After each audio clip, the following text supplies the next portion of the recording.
దేవుని పరిశుద్ధ నామానికి మహిమ కలుగును గాక. యేసయ్య పరిశుద్ధుడు పరిశుద్ధుడు, మనల్ని కూడా పరిశుద్ధులుగా ఉండమన్నాడు. అందుకు కావాల్సిన సామర్థ్యాన్ని మనకు అనుగ్రహించాడు. దేవుని నామానికి మహిమ. మలకి గ్రంథం 4వ అధ్యాయం 4వ వచనం చూసినట్లయితే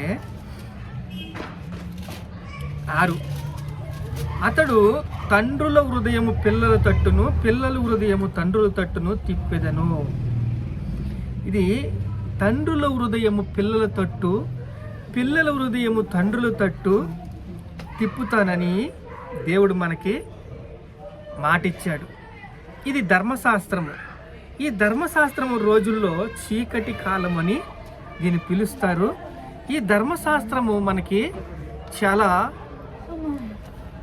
విలువైన పాఠాలు నేర్పిస్తుంది. ఈ ధర్మశాస్త్రంలో మనకి ఏం చెప్తుందంటే, రోమీయులు రాసిన పత్రిక 3వ అధ్యాయం 31వ వచనం చూస్తే, విశ్వాసము ద్వారా ధర్మశాస్త్రము నిరార్థకము చెయ్యదని అట్లా అనరాదు, ధర్మశాస్త్రము స్థిరపరచుచున్నాము. విశ్వాసము ద్వారా ధర్మశాస్త్రాన్ని నిరార్థకము చెయ్యము. ఇప్పుడు ధర్మశాస్త్రము మనకి ఉన్నది. ఆ ధర్మశాస్త్రము బట్టి మనము ఆజ్ఞలు నడిపిస్తున్నామా? నడిపించటం లేదు. ఆజ్ఞలన్నీ కూడా తొంగలో తొక్కేశారు. పరిసయ్యులు వచ్చారు, పోపులు వచ్చారు, రకరకాల మంది వచ్చేసి దాన్ని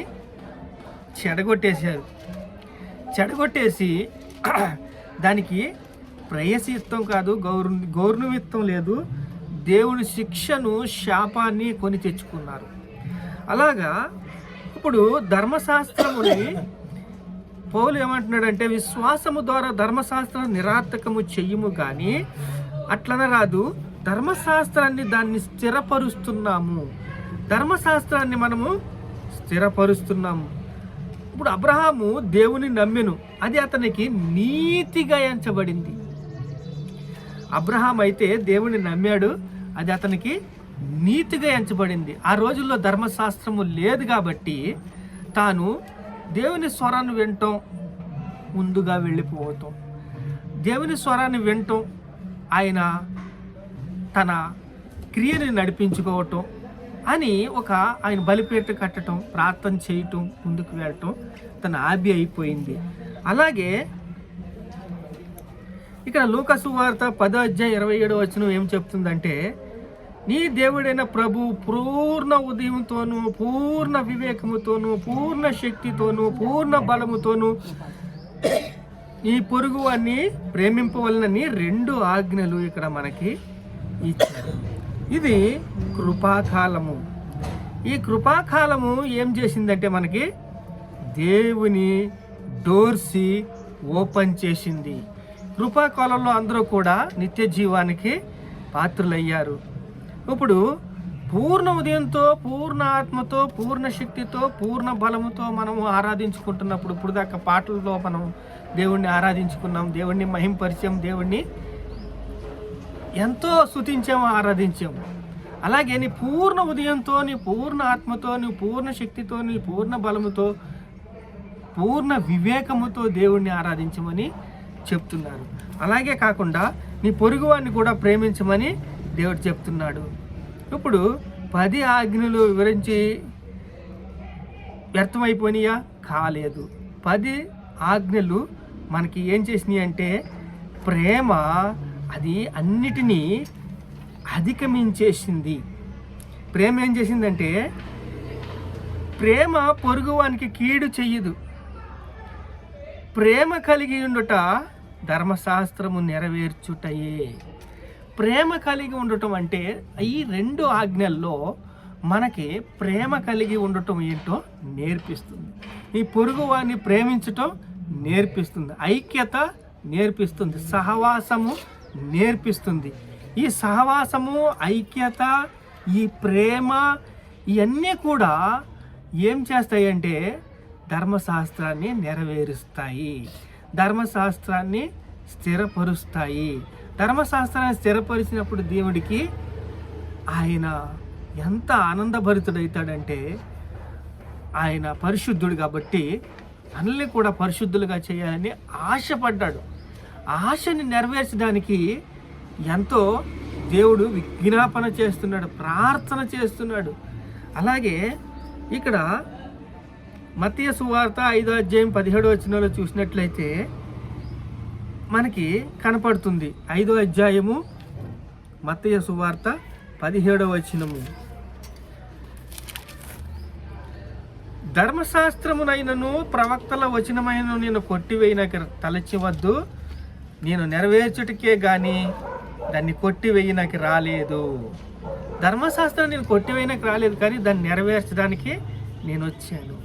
ఇప్పుడు ప్రేమ కలిగి ఉన్నప్పుడు, సహవాసం కలిగి ఉన్నప్పుడు, ఐక్యత కలిగి ఉన్నప్పుడు, సమూహంగా ఉన్నప్పుడు ప్రేమ విస్తరిస్తుంది. అలా ప్రేమ విస్తరించి ఏం చేస్తుందంటే ధర్మశాస్త్రాన్ని నెరవేరుస్తారు. ఆకాశం భూమి గతించిన కానీ ధర్మశాస్త్రం అంతా నెరవేరే వరకు దానికి ఉండిన ఒక పుల్లైనను సున్నైనను తప్పిపోదని మీతో నిశ్చయముగా చెప్పుచున్నాను. ఆకాశము భూమి గతించేదాకా ధర్మశాస్త్రం తప్పిపోదంట. మీరు ఎప్పుడైతే వాటిని పక్కన ఎడతారో, ఆజ్ఞలు ఎప్పుడైతే పక్కన ఎడతారో అది మీకు చాలా డేంజర్ జోన్లోకి పడేస్తుంది. ఇప్పుడు కుదేనాలోను ఆ కరేపాకలోను దశంపాకం తీస్తున్నారు, కానీ ఇప్పుడు ఇవన్నీ దొంగతనం చేయకూడదు, తల్లి తండ్రిని చూసుకోవాలి, ఇవన్నీ కూడా ఆజ్ఞలన్నీ కూడా మర్చిపోతే ఎలాగా? దేవుడు దాన్ని నెరవేర్చడానికి వచ్చాడు కదా. ఇది ప్రేమ ఏం చేస్తుందంటే అన్నిటిని అధిగమిస్తుందంట. ప్రేమ అనేక పాపములు కప్పును అని ఉంటుంది. అలాగే ఒక మాట కాదు, ఇప్పుడు ఒక పుల్లైనను సున్నైనను తప్పిపోదని మీతో నిశ్చయముగా చెప్పుచున్నాను. చూడండి, కాబట్టి ఈ ఆజ్ఞలో మిగులు అల్పమైన దానిని మీరు మరి అలాగన చెయ్యి బోధించు వాడెవడో పరలోక రాజ్యంలో మిగులు అల్పుడనబడును. అయితే వాటిని గైకొని బోధించు వాడెవడో పరలోక రాజ్యంలో గొప్పవాడనబడును. ఇప్పుడు ఎన్నిటినీ గైకొంటూ నేర్పిస్తూ దాన్ని పాటిస్తూ చెప్తారు, కానీ చేయరండి కొంతమంది. అలాగే వాటిని గైకొంటూ నేర్పిస్తూ ఆ యొక్క సంఘాన్ని తయారు చేసినప్పుడు పరలోక రాజ్యంలో గొప్ప అల్పులు అనబడతారంట. గొప్ప బహుమానం అంట, గొప్ప కిరీటం అంట. నా పరుగు కడముట్టించి తిని నా విశ్వాసాన్ని కాపాడుకుంటుని అంటాడు ఎవరు? పౌలు. అలాగే ఇక్కడ మనకి ప్రేమ పొరుగువానికి కీడు చేయదు.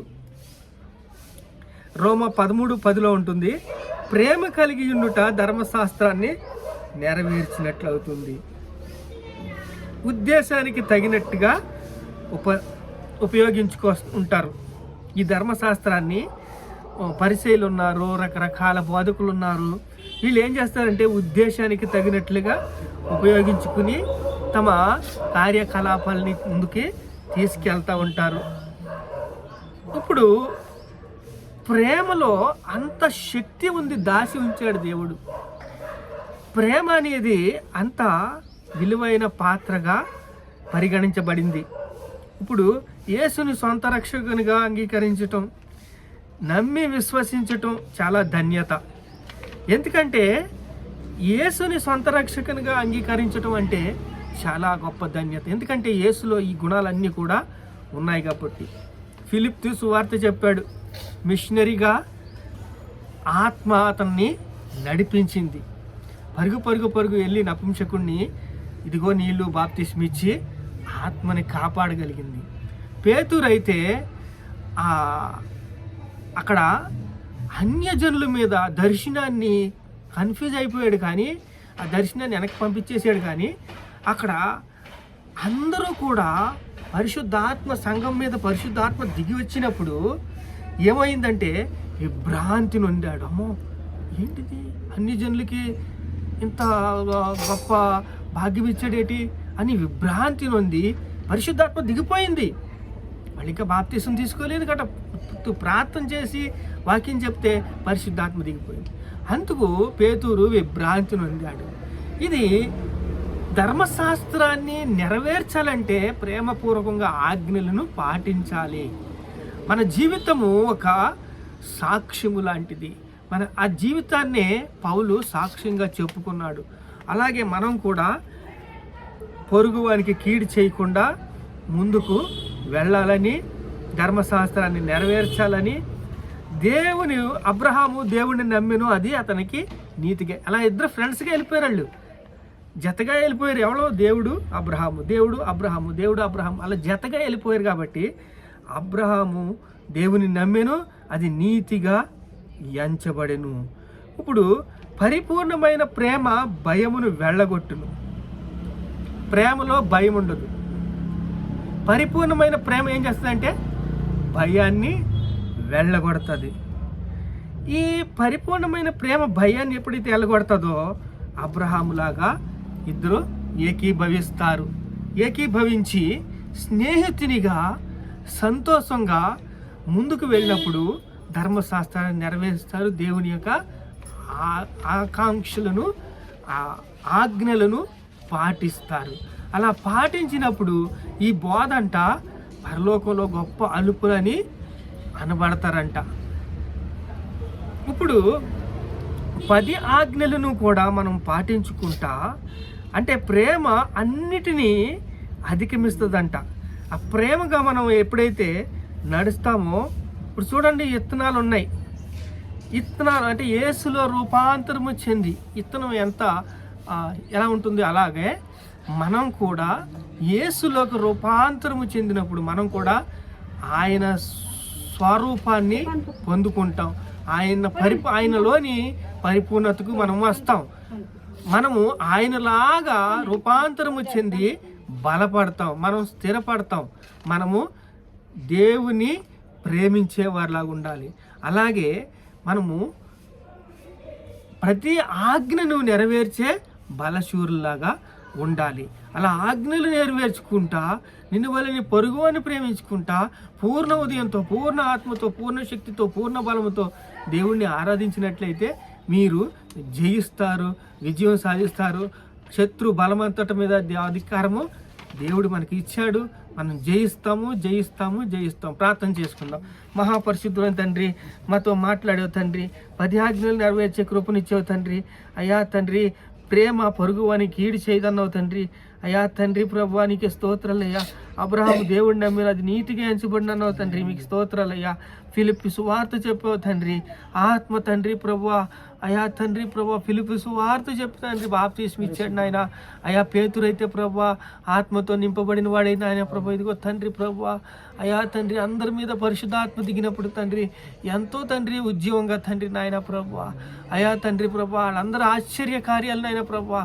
అయ్యా దేవుడు పక్షపాతి కాడని చెప్పావు తండ్రి. ఇగో నాయన ప్రభువా, నీకు స్తోత్రాలు అయ్యా, స్తోత్రాలు అయ్యా. అయ్యా తండ్రి, ఇదిగో నాయన ప్రభువా, అయ్యా ధర్మశాస్త్రం నెరవేర్చాలంటే నాయన ఐక్యతగా ఉండాలి, సహవాసంగా ఉండాలి, ప్రేమ కలిగి ఉండాలి నాయన. పొరుగువని ప్రేమించాలి. పూర్ణ ఉదయంతో, పూర్ణ ఆత్మతో, పూర్ణ శక్తితో, పూర్ణ బలంతో, పూర్ణ వివేకంతో నిన్ను ఆరాధించాలని చెప్పాను ఆయన. మీకే స్తోత్రాలు, ఘనత, మహిమ, ప్రభావాలు మీకే చెల్లిస్తున్నాం తండ్రి. ఆమేన్, ఆమేన్.